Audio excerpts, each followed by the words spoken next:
Very good evening and welcome to the national broadcast. I'm Malsha Dharmavardhana. Good evening, I'm Stefan Dialwis. Let's take a look at the main headlines for tonight. Discussion with the village, 100,000 task under the budget program commences. Shortcomings occurred in the Maha season should not occur in future. President instructs officials to prepare a systematic mechanism to distribute fertilizer. Sub-variant of Omicron identified in Denmark is more infectious than other variants. Son of State Minister Arundhika Fernando remanded until the 7th. State Minister decides to step down from his ministerial portfolio until the investigations are concluded. Special discussions between Sri Lanka and several countries to strengthen diplomatic relations in various fields. All preparations are made to celebrate the 74th Independence Day gallantly. Russia criticizes the United States for the deployment of additional troops to friendly European nations. Now a look at our top story. The inauguration ceremony of the Rural Development Programme Discussion with the Village, 100,000 tasks under the budget was held at the Ministry of Finance today. The event was presided over by Minister Basil Rajapaksa. The programme, which aims to boost the production economy, has been initiated in accordance with the proposal presented through this year's budget. Accordingly, the programme will cover all 14,021 Grama Niladhari divisions in 336 divisional secretariat divisions in the country. Under this programme, the project identification process is completely decentralised, enabling the public to identify their requirements on their own respectively, and each Grama Niladhari division will comprise of 5 to 6 projects. Minister Basil Rajapaksa said that the government is expecting to complete this challenge within a period of 12 months. He added that it is the responsibility of the government to fulfill national requirements and objectives while fulfilling the requirements in the grassroots level through this program. The minister further said that the government has been able to enforce stable and rapid protective measures before any other country in the world, following the successful vaccination campaigns conducted under the guidance of the President and the Prime Minister within the pandemic period. He added that the economic growth of the collapsed sectors will be uplifted through these measures, including several initiatives under the 100,000 task program during this year. He said that the government expects to initiate small-scale businesses and programs targeting grassroots level while initiating large-scale development projects.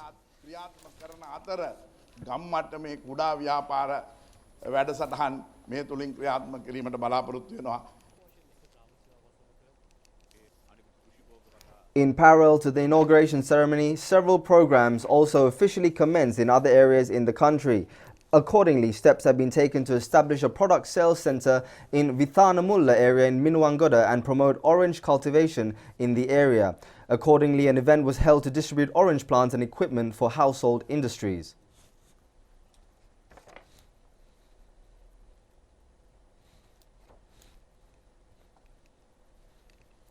Equipments required for livelihood development were distributed among the public in Kurunegala.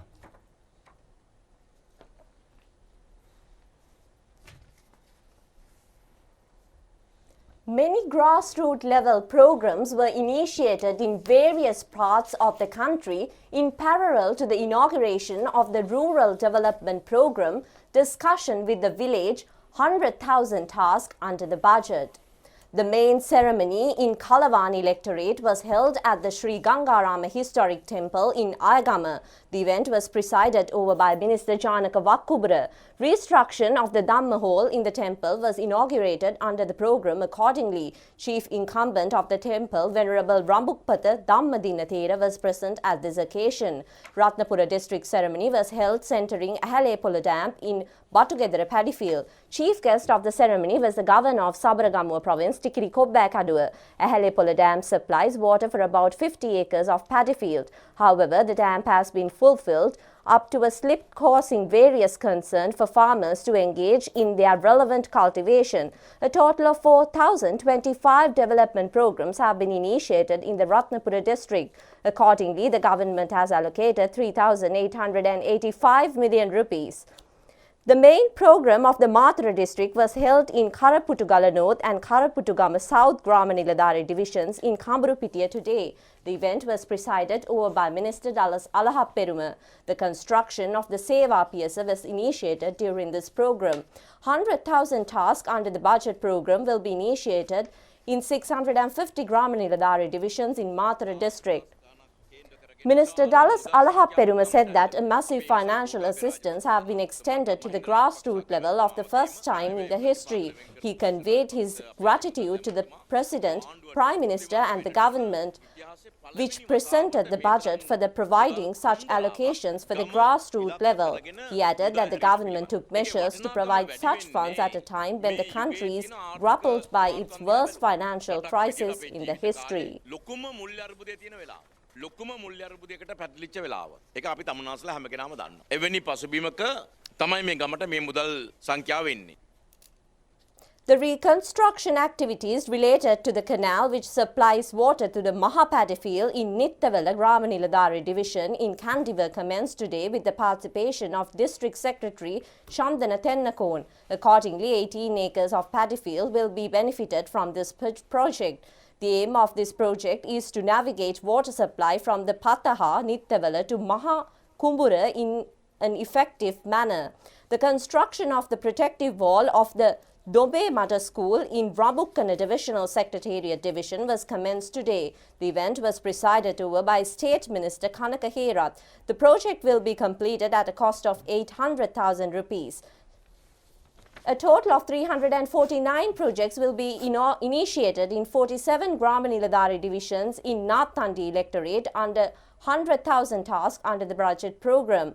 Accordingly, construction of the new Seva PSA building in Iranavila was commenced today with the participation of the district committee of the chairman parliamentarian Ashoka Priyantha.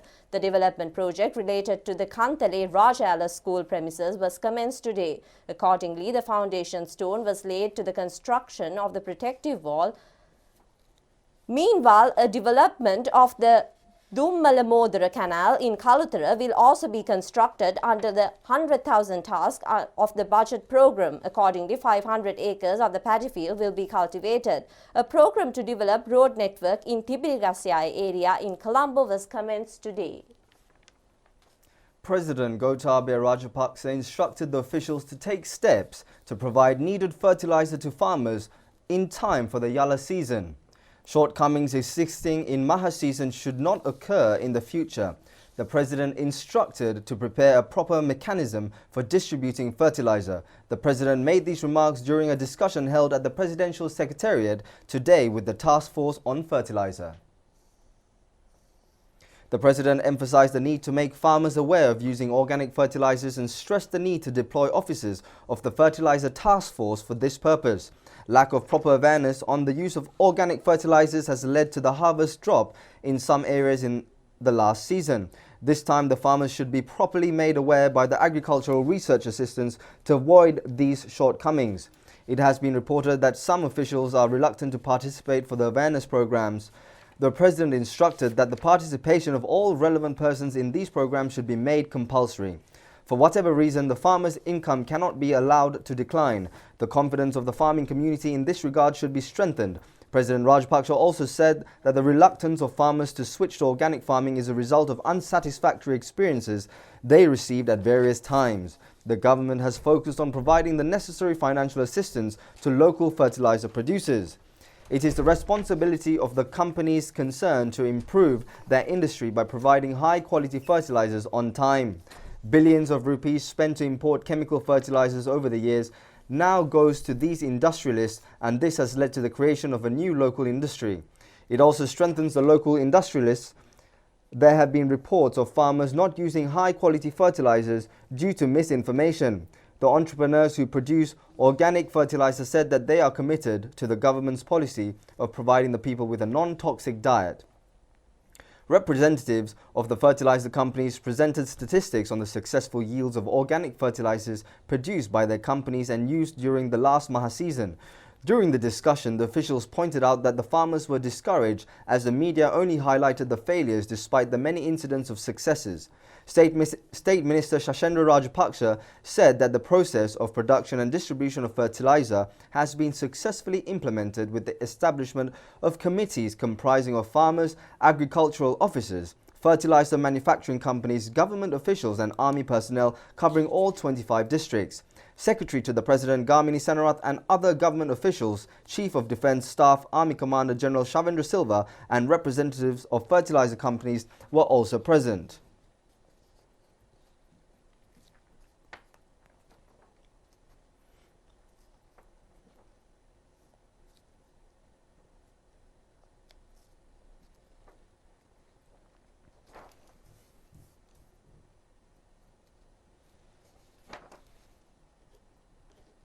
The distribution of agricultural machinery to 47 agrarian service centres in 6 provinces was also held today at the Presidential Secretariat under the patronage of President Gotabaya Rajapaksa. The amount spent for this is 250 million rupees. These equipment were distributed to the agrarian service centres under the Climate Smart Irrigated Agriculture project, which is being implemented to encourage farmers for green agriculture and optimise productivity. This includes 7 types of machinery, including harvesting machinery, weeding machines, paddy cutting machines, nursery machines and 45 horsepower tractors. It is planned to distribute these machines to 47 agrarian service centres in 11 districts in the north, north central, eastern, northwestern, Uva and southern provinces. Minister Mahinda Ananda Alutgamage, State Minister Shashendra Rajapaksa and Secretary to the President Gamini Senarath were also present at this occasion. The National Exhibition Industries 2022 was declared open under the patronage of Prime Minister Mahinda Rajapaksa this morning. The exhibition will be held until the 16th at the Sirimavo Bandaranaike Memorial Exhibition Hall. The exhibition has been organized by the Industrial Development Board under the guidance of the Ministry of Industries. Representing 20 leading industrial sectors, frontline industrialists have included 300 exhibition stalls at this event. The exhibition handbook was presided to the Prime Minister by Director General of Industrial Development Board, PLU Ratnamalala. A parade featuring locally produced and assembled vehicles were also held at the event. Minister Vimal Veeravansa, State Minister Prasanna Ranavira, foreign envoys, ministry officials and industrialists were present at the occasion. Health authorities point out that the booster vaccine provides a protection over 90% against COVID-19 virus. Meanwhile, Sri Lanka recorded a total of 1,181 COVID-19 infected persons today. Health Services Director General confirmed 23 COVID-related deaths, which occurred yesterday. Tomorrow on 4th of February, we are celebrating our Independence Day, and all citizens are entitled to celebrate and take part in events in relation to this occasion. And in this regard, as the Ministry of Health, we would like to request everyone to adhere to the health guide to the letter when we are organizing such events and also participating in such events, because we know that these events are being organized at regional level, local level, in all parts of the country, and when we are having similar gatherings in a very short period of time, the possibility of spreading the disease is very high. So therefore, I would request all organizers of these events as well as the citizens who are participating in these events to take extra care and adhere to the health guideline, and you are not contributing to the spread of the disease. There are people who have got Delta sometime in the past, and it is quite possible, in fact it is probable, that if they are infected with Omicron, they will get clinical symptoms. And the basic reason is that there is a big difference between the Delta variant and the Omicron variant. There are 50 mutations in Omicron compared to Delta. The immune system has different arms. One is what are antibodies, what are called antibodies. And the second are T cells. What antibodies do is, when a virus comes into the body, it blocks the virus from getting into cells.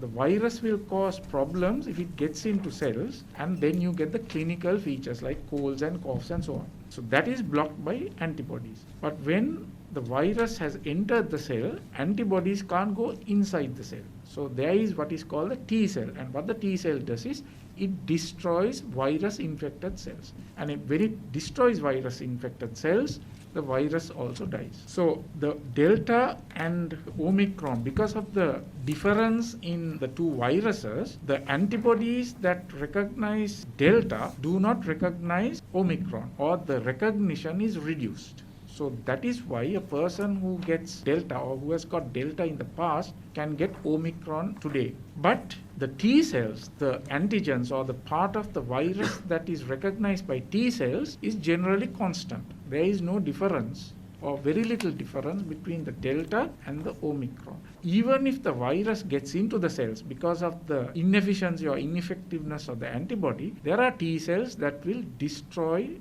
that infected cell. So that is why a person who has got the Delta in the past or who has been vaccinated, even if he or she gets the infection, it will be mild. He will not end up in hospital, he will not need oxygen, and he will not die. So that is one of the important things why you should take the vaccine. The vaccine worked quite well against the Delta virus. And when the second dose was given, up to 6 months, or in fact even beyond 6 months, the person was protected. But now the situation has changed. The mutations in Omicron show that particularly the antibodies produced wane with time after the second dose, and it is not effective in preventing infection. So that is why we have said 1 month after an infection, particularly with the Delta, you give the third dose.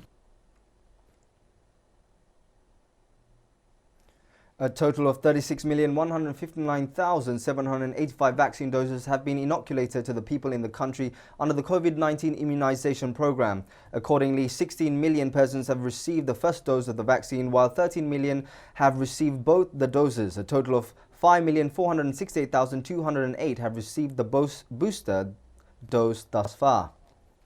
Meanwhile, a program to inoculate booster vaccine for the staff of the Ministry of Mass Media was held today with the assistance of the Medical Corps of Sri Lanka Army. Staff of the Labour Department in Colombo received the booster vaccine today. The relevant program was conducted by Medical Corps of Sri Lanka Army. The mobile service has been initiated under the supervision of the Sri Lanka Army Commander General Shavendra Silva with the instructions of the President. The World Health Organization says that a recently discovered subvariant of a highly contagious Omicron coronavirus strain has now been detected in 57 countries. In its weekly epidemiological update, the United Nations Health Agency has noted that in several countries, the subvariant now accounts for more than half of all sequenced Omicron cases. The organization has said this little was known yet about the differences between the subvariants. However, several studies have suggested that BA2, also known as the stealth variant, is more infectious than the original sublineage. Maria Van Kerkhove, an epidemiologist and the World Health Organization's technical lead on the coronavirus pandemic, has said that initial data has indicated that new discovered subvariant had a slight increase in growth rate over the first version of the Omicron variant. However, she has emphasized that there was no indication that there are a change in the severity in the B2 subvariant. State Minister Arundhika Fernando says that he will step down from his ministerial portfolio until a thorough investigation is conducted over the incident related to an alleged assault on a group of students in Ragama Medical Faculty. Meanwhile, the son of the State Minister Arundhika Fernando, who had surrendered to the Ragama police over the assault incident, has been remanded until the 7th after he was produced to the courts today. A disruptive situation had occurred among the students in the hostel of the Ragama Medical Faculty last morning. Accordingly, reports have indicated that outside individuals had entered the hostel premises to support one of the student groups, and those individuals had arrived at the premises in a vehicle belonging to the Coconut Development Authority, which is under State Minister Arundhika Fernando. The relevant vehicle and its driver were taken into custody of the students and later handed over to Ragama police. 2 students who were injured from the clash were admitted to Ragama Hospital and Negombo Hospital. State Minister Arundhika Fernando made remarks over the incident during a media briefing held today. State Minister Arundhika Fernando said that a third-year medical student had been assaulted by a group of students. He said that the student had called his son and requested him to rescue him from the assault. Accordingly, he said that his son had arrived at the site in assistance of his friend. The State Minister said that the first vehicle had arrived at the site where the incident took place to rescue the friend of his son, and his son arrived at the site in the second vehicle. However, the State Minister condemned the use of a vehicle belonging to Coconut Development Authority as well as the occurrences took place during the incident. Therefore, he said that he met with the President and informed him that he will step down from his ministerial portfolio until the investigations are concluded. The jeep alleged to have arrived at the site with the son of State Minister Arundhika Fernando has also been handed over to the Ragama police last night. 7 suspects related to the incident, including the son of the State Minister, were produced before the Wattala magistrate today. Accordingly, Magistrate Heshan Damel remanded the suspects until the 7th.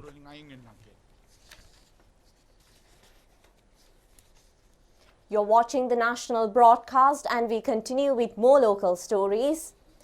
New heads of several foreign missions in Sri Lanka called on Prime Minister Mahinda Rajapaksa yesterday morning at Temple Trees. A range of areas for further cooperation was discussed during the meetings.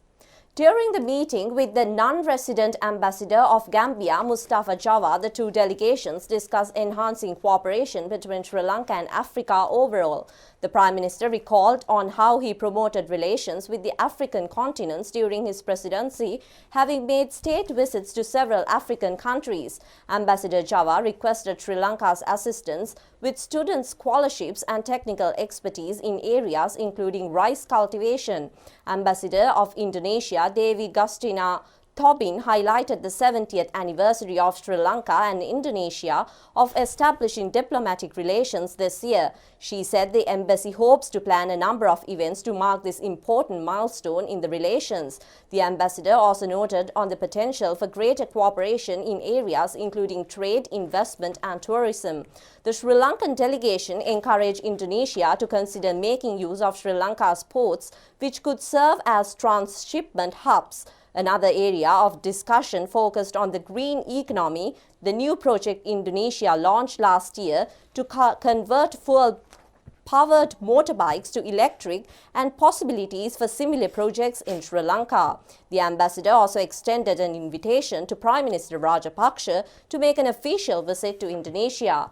Highlighting cooperation between Sri Lanka and Israel in the past, in such areas as counter-terrorism, non-resident ambassador of Israel, Nero Itzhak Gillen, presented several other areas for potential cooperation as well. Given Israel's success in agriculture and water management, despite the scarcity of arable land and natural water resources, the discussion focused preliminary on the sectors of agriculture and water.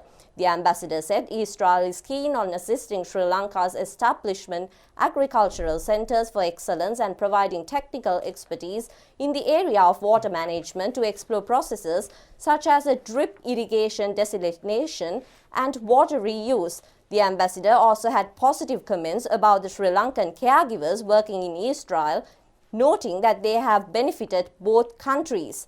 In all 3 discussions, the Sri Lankan delegation expressed interest in working with the respective countries to attract investors to Sri Lanka and to increase tourism. The 74th National Independence Day will be celebrated in a gallant manner at the Independence Square premises in Colombo. Accordingly, the ceremony will begin at 7:30 a.m. tomorrow. The Ministry of Public Administration and Home Affairs said that the ceremony will begin following the arrival of the President, the Prime Minister and special guests for the Independence Day ceremony taking place at Independence Square, Colombo 7. The Independence Day parade will commence after the President hoists the national flag and addresses the nation. The parade, which is the main attraction of the ceremony, will consist of 319 officers and 5,947 other ranks in the Tri-Forces, Police Special Task Force, Civil Defence Department, National Cadet Corps and the Coast Guard Department. The commander of the security forces in Jaffna, Major General Sujiva Senarath Yapa, will act as the commander of the parade. Representing Sri Lanka Navy and Sri Lanka Air Force, Commander of Trincomalee Naval and Maritime Sciences Faculty, Commodore Damien Fernando, and North Air Force Commander Air Commodore Amitha Jaimaha will act as the chief commanding officers of the parade. Special armoured vehicles belonging to various regiments as well as Sri Lanka Army will also take part in this parade. Another significant aspect to this year's parade is the inclusion of vehicles and technological enhancements produced by the Research and Development Divisions of Sri Lanka Army and Ministry of Defence as well as Electrical and Mechanical Engineers Regiment. The latest vessels as well as the strength of the armoury of the Sri Lanka Navy will feature at the parade. Sri Lanka Air Force will also be a part of the parade with fighter aircraft and helicopter squadrons, showcasing its strength in the sovereign skies of the nation. A procession featuring various colourful cultural segments has been organised following the military parade. Artists from Triforces Police, Civil Defence Department, National Youth Brigade, state troops and various cultural institutions will take part in the cultural procession.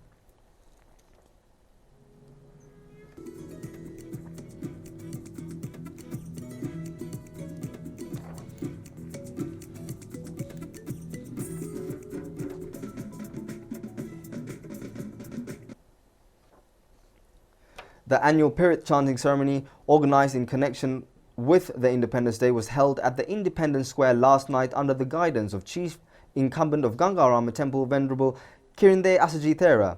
Minister Chamal Rajapaksa was also present at the occasion. An almsgiving for the Maha Sangha in parallel to the Independence Day ceremony was held at the Gangarama Temple this morning.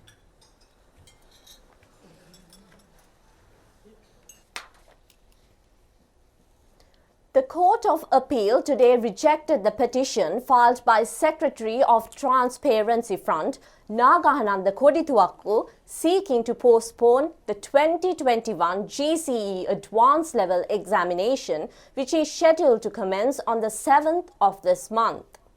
The decision to reject the petition was delivered by Appeal Court Judge Sobita Rajakaruna. Delivering the decision, the judge pointed out that the Court of Appeal has no jurisdiction to grant the relief period as requested in the petition. Representing his submission, petitioner Nagahananda Kodituakku said that 90% of the overall learning period of the students facing advanced level examination this year was not fulfilled due to the COVID-19 outbreak in the country and teacher-principal protest. Therefore, he pointed out that the Director General of National Education Institute has recommended the government to postpone the GCE Advanced Level Examination by 20 weeks effective from last November to address the learning loss suffered by the students. However, two students who are sitting for this year's Advanced Level Examination have filed two interim petitions ordering this request. The attorneys representing the petitioners said that the Court of Appeal has no jurisdiction to grant the requested relief period. They further pointed out that the entire education sector may suffer a massive overhaul if the request of the petition is granted. After considering the submissions made by both parties, the judge rejected the petition without taking it up for further consideration. Meanwhile, the Supreme Court concluded the hearing of the petition filed challenging the Special Goods and Service Bill scheduled to be presented to the Parliament by the government. The statement of the Supreme Court indicated that its confidential recommendation will be directed to the Speaker of the Parliament. The petition was considered before a panel of Supreme Court judges comprised of Justices Vijit Malalgoda, Muddu Fernando and Yasantha Kodagoda. Challenging the relevant bill, petitions were filed by 10 parties, including General Secretary to the Samagi Jala Balavegiya, Parliamentarian Ranjit Mattuma Bandara, Inland Revenue Commissioners Federation and Sri Lanka Bar Association, pointing out that the provisions in the relevant bill are completely in violation of the Constitution. The petitioners have requested the court to deliver a decision in favour of two-thirds majority in the Parliament following a referendum in order to pass the relevant bill. The preliminary objections filed by the attorney of former Minister Pattaliya Champika Ranawaka over the inability to continue the hearing of the case against the parliamentary pertaining to the incident which caused injuries to a youth in an accident due to a rash and negligent driving in Rajagiri area were rejected today. Accordingly, the hearing of the case will commence on June 17th. Under the Mihindu Sevana housing program, 12 new houses will be constructed in the Putlam district. The construction of the first house commenced today with the participation of Minister Namal Rajapaksa. Accordingly, the foundation stone was laid for the houses which will be built under the housing projects in Vairan Kattua and Kumbutukulia areas in Arachi Kattua Divisional Secretariat Division. Presenting of checks for 300 beneficiaries of several projects initiated in the Divisional Secretariat Division was also part of today's program. Presenting relief funds for houses damaged from floods, presenting checks for beneficiaries of the Mihindu Sevana housing scheme and providing financial assistance under the A House for You, a Tomorrow for the Country are also some of the events that took place under this program. State Ministers Sanat Nishantha and Indika Anuruddha, Parliamentarian Ashoka Priyantha and Chairman of the National Housing Development Authority Duminda Silva were present at this occasion. Minister Bandula Gunawardena says the registration of Sri Lankan cinnamon as a global index in the European Union has been completed. He made these remarks during a media briefing held in Colombo today. Minister Bandula Gunawardena said that cinnamon, which is a general heritage, has been internationally recognized as an indigenous product in Sri Lanka and declared as a geographical index by the European Union on February 2nd. He said that after presenting many submissions over a long period of time, Sri Lankan cinnamon has become an identity of the country with an international reputation. Therefore, he said that no other entity in the world can claim the brand Sri Lankan cinnamon when trading cinnamon in global market. The S-Camp project for selected ecosystem conservation and management has initiated various programs across the country. The S-Camp project has been jointly initiated by Forest Department and Wildlife Department. A program to improve wildlife habitats and a livelihood development initiative targeting the community residing in the surrounding of forests are being implemented through this project. Accordingly, several programs were initiated centering Deniyaya, Pita Deniya and Lanka Gama under the S-Camp project with the assistance from the World Bank. The Vesagiri production crew recently toured these areas and met with the community benefited through this project. The life of these people shaped by the S-Camp project as well as wondrous sights in the nature will feature in Vesagiri special program on the national television at 7 p.m. tomorrow.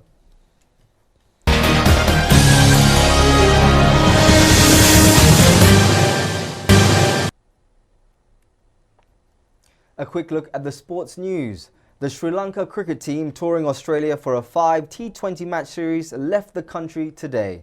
The series will begin on the 11th in Sydney, Australia. Dasun Shanaka has been given the responsibility as the captain for this series. Charit Asalanka is the vice-captain. Sri Lanka and Australia have competed against each other on 17 occasions thus far. Accordingly, Sri Lanka has won 8 matches while Australians with 9. Meanwhile, Chamika Karunaratne has tested positive for COVID-19 and currently in quarantine. Interim head coach Ramesh Ratnayaka, supporting staff member Dilshan Fonseca and pacer Nuwan Tushara were infected with COVID-19 on previous occasions. However, these 3 will join the Sri Lanka squad prior to the first T20 match on the 11th. That's it for the news this evening. Have a good night. Good night.